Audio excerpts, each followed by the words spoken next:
chronic disease.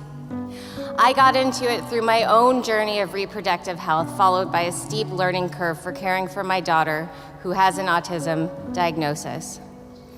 In that journey, I discovered that women's fertility is in precipitous decline around the world.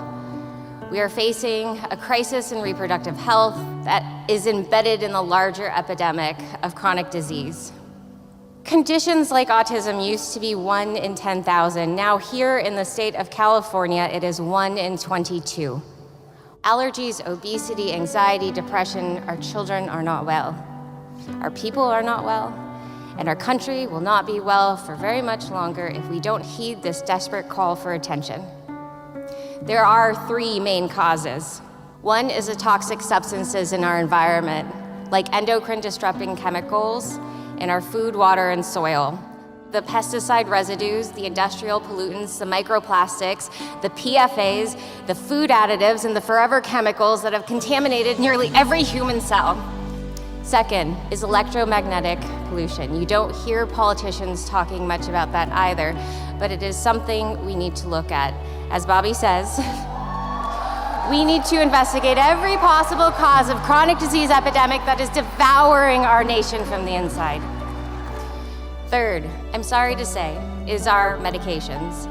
Pharmaceutical medicine has its place, but no single safety study can assess the cumulative impact of one prescription on top of another prescription and one shot on top of another shot on top of another shot throughout the course of childhood. We just don't do that study right now, and we ought to. There is only one candidate I have met for president who takes the chronic disease epidemic seriously. It is Robert F. Kennedy Jr., and I will be his ally in making our nation healthy again.